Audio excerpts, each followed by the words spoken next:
Kamusta mga ate, kuya, beshi? Si Chari po ito mula sa The Sun, Moon, Stars, PH Tarot.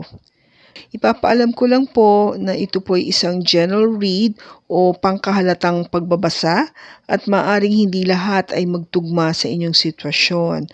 I-check din nyo ang inyong Moon, Rising at Venus sign. Baka doon mas tumugma ang read para sa inyo. At kung ang mensahe ay tama sa inyo, paki-like lang po at mag-subscribe kung hindi pa ninyo ito ginagawa. Okay, mag-umpisa na po tayo.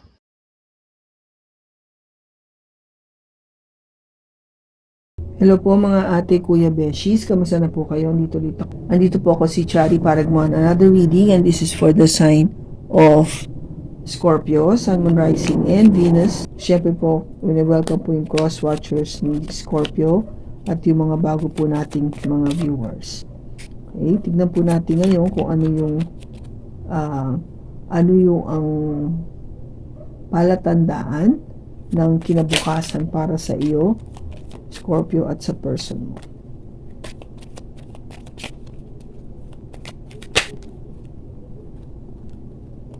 Tumalon siya. We have Cupid's arrow and the chaser.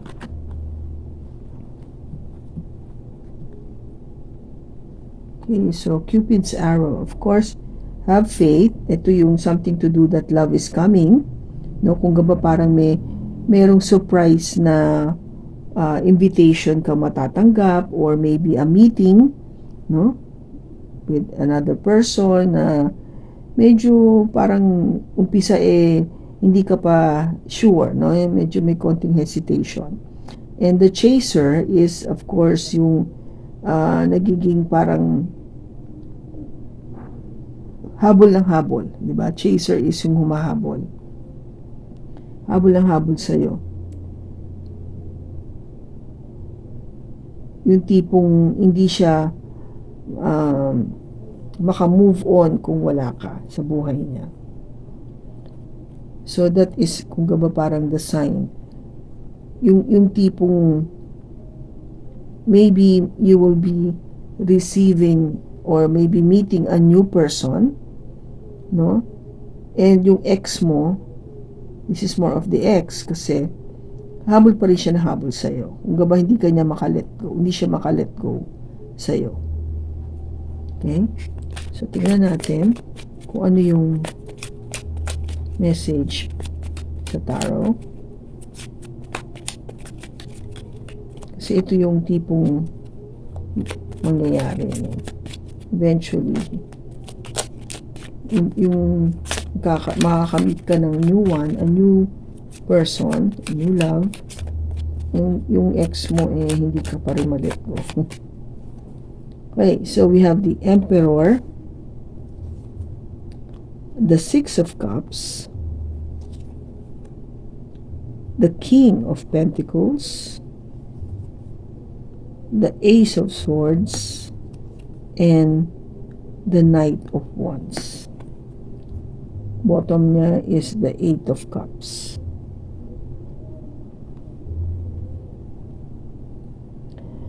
Okay, Scorpio. So, ito, yung start na natin, the Emperor.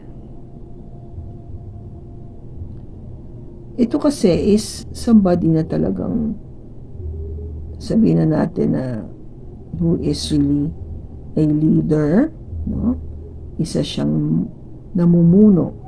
Meron siyang katungkulan. Meron siyang sinasabi sa lipunan. Meron siyang, kung gaba boss, no? Pwede siya maging boss, o meron na kasi siyang edad. Kung gaba matured na tong tao na to, or not necessarily by age, but in terms of wisdom, no? Marami na siyang alam, or it could be also by age na pwede siyang older sa'yo.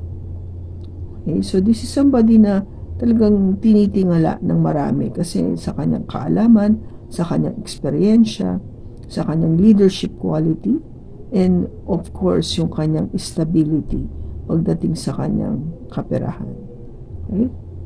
So this person might be somebody na talagang kung titignan mo, is very ideal, di ba? Na maging kapartner in life, na makasama. And maybe this person is somebody that you knew from the past, di ba? Na pilit na bumabalik. No, with the Six of Cups. Pilit siyang bumabalik. Maybe this person is the chaser. No, yung humahabol kahit papano. O gusto niyang ibalik yung dating relasyon with you. Okay? Kasi this is the energy of somebody coming from the past, no? Yung tao na to matagal mo nang nakilala. Kahit sabihin natin nung maliit ka pa, at biglaan siyang bumalik. It could be also na siya yung kung gaba parang tinamaan ni Cupido para ma-meet mo, no? Parang love is coming. Kasi kung ito yung ideal person to be with, hindi ba worth siyang nabalikan? Now, of course, the King of Pentacles is also somebody who's ideal. No, kasi siya yung talagang make sure na kung gaba maganda yung career, may pera, no? Maayos, magiging mabait na ama, mahusay na asawa. Ipoprovide niya talaga sa iyo lahat yung financial needs mo, no? Very responsible. So, kung titignan mo, the Emperor and the King of Pentacles are just nearly the same in terms of what they can do or what they can offer. Yun nga lang, syempre, in terms of rank, no, sa rango, mas mataas itong Emperor kaysa dito sa King of Pentacles. And you know, what is the truth about this is that both of them talaga naman wala kang itulak kabigin kung gaba. They're both good. This is an Aries, no? May Aries ito sa kanyang chart. This is an earth sign, Taurus, Virgo, or Capricorn, o meron siya nito sa kanyang chart. And somehow, you're trying to find out which is better. Nga lang, there is this another person coming in, the Knight of Wands, which is a fire sign, Aries, Leo, or Sagittarius, o meron siya nito sa kanyang chart. Kasi ito naman, no, somebody na talagang totally opposite nitong dalawa. Okay? This is somebody na very, kung gaba, charismatic, very friendly, very fun to be with, no? Very attractive. Itong dalawa kasi are the serious type. Seryoso to sa buhay, talagang very dignified, no? Yung syempre hindi sila ganun ka sociable kasi they're more concentrated on their work to earn more money. Ito kasi more of the socials kasi they wanna have fun, no? They basically wanna have fun, enjoy life, free, no? Chill out, mga ganun.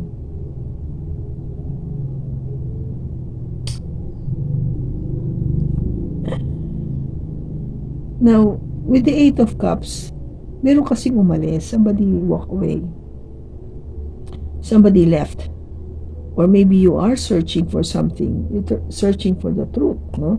Nahanap mo yung katotohanan, o meron ka talagang umalis ka parang, you know, basically to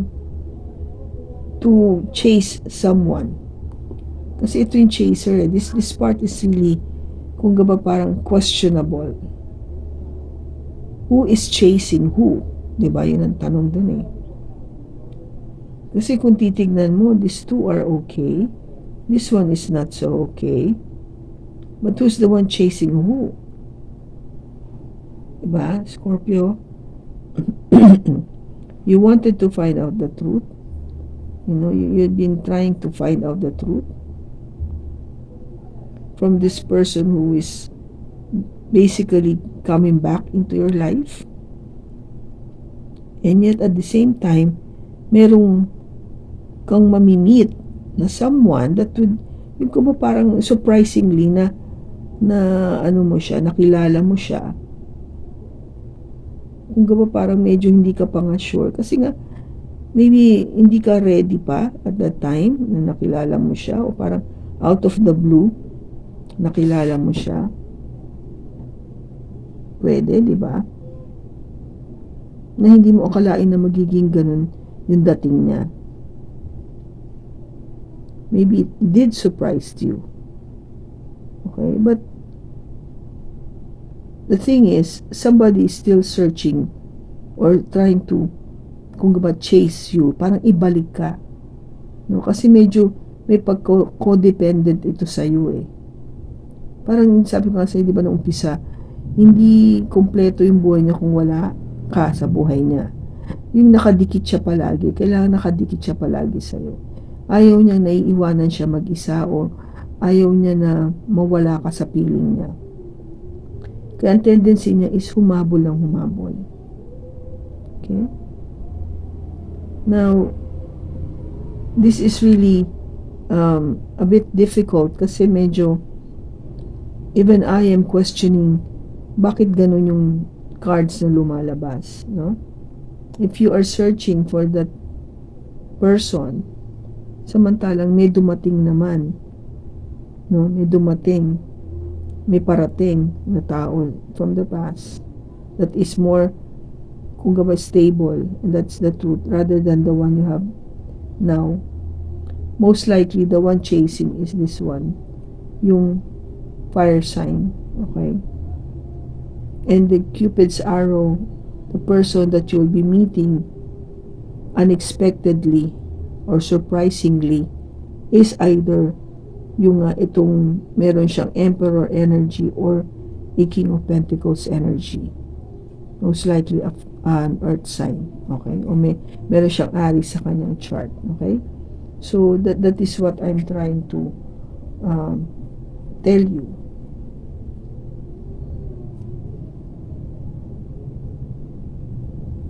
Okay, so ano ba i-clarify natin? Let's check the Knight of Wands. Bakit andito yung Knight of Wands?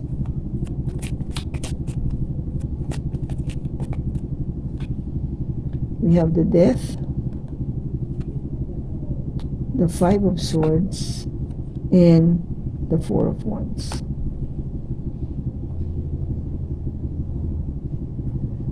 Itong of Wands na to, somebody na talagang, di ba, hindi consistent sa ating buhay, needs to change. No? With the Death card, ito yung humingi ng transformation. Kasi this person thought, no, naisip niya na alam ko na sa akin yung kung gaba yung alas para ma-hold on ako sa kanya tightly, no? Mahawakan ka tightly, Scorpio. Because I am offering this person, or I'm offering Scorpio marriage. But I don't think that is what Scorpio wants from you, at least from you. No, kasi umpisa pa lang sinasabi na dito na hindi eh. May ending to eh. Kailangan matapos kasi kailangan mabago. Kailangan may pagbabago. No? Kailangan may pagbabago kayo. Kaya parang anong point nitong Four of Wands na to? Kung anong gagawin mo?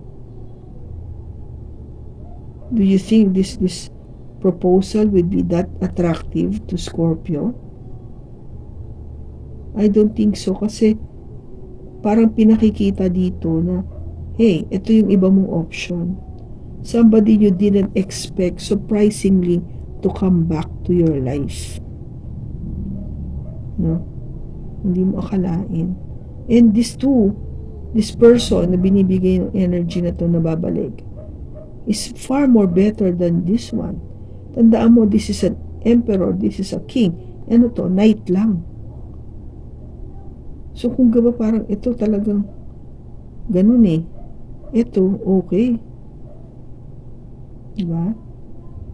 So, ano to? Wala ito. Magbago ka. Yun ang sinasabi dito. Magbago ka. Para magkaroon ng halaga ito. Yung pagpapropose mo. Kasi anong laban mo dito? Wala ka sa kalingkingan ng dalawa. If you consider these two as to be one person, dahil pareho nga sila ng energy na binibigay, talo ka pa rin, no? Knight to Emperor, talo ka dyan. So, tingnan natin kung ano yung message para sa'yo, Scorpio. Ito, tumalon, unblock me. I miss you and I want to connect. Please unblock me, literally or energetically, so we can speak. I have a lot to say. Okay? So, maybe itong tao na to, no, wanted to say is because nga magpo-propose siya sa'yo, this one. I think this is what this person is planning, to make that proposal. So, kung parang binlock mo na to, inalis mo na to sa buhay mo, Scorpio, nagpipilit siya, kaya nga nag-chase. Nagpipilit siya na balikan ka. Para, siguro nga, sabihin na, no, this time, serious na ako. I want to get married. Please marry me. Mga tipong ganun. Ikaw naman, parang, ha? Ano? Ngayon pa? Parang, ngayon pa? Ngayon, ganun yung sagot mo. Parang, excuse me? Parang ganun yung nararamdaman ko, Scorpio, sa'yo. Okay, it says here, affirmations. To lift up your thoughts and energy and to attract what you desire, use positive affirmations. Okay, so, yun, di ba? Yung positive affirmations, yung pag sinabi mo na, yap, makikita ko na yung love of my life, makikita ko yung, o mamimit ko na yung true love ko, yung dadating sa akin ay yung taong tama para sa akin. Di ba? Lahat ng bad energy, mawawala yan sa akin. You make those affirmations. Okay? Ito bang person from the past ang makakatuluyan ni Scorpio? Person from the past ang makakatuluyan ni Scorpio? Yes. And you work very well together, di ba? Maganda yung ano nyo, yung team nyo, yung pagsasama nyo dalawa, yung mas ano kayo, mas compatible, okay? Siya yung mas makakatulong ko sa itong dati. Ngayon, kailan ito mangyayari? Scorpio. Very soon. Wow. Very soon, Scorpio. Very soon. O, diba? Saya. So, I'm happy for you. Kung kanino mang Scorpio to na energy na nakuha natin, sana nakatulong ito sa inyo ng malaki. If it's gonna happen very soon, make it part of your affirmation. Very soon, makikita ko na yung the person for me. Okay? So, maraming salamat sa pagsama mo sa akin sa pagbasa na to. Sa susunod po muli, ingat ka and God bless.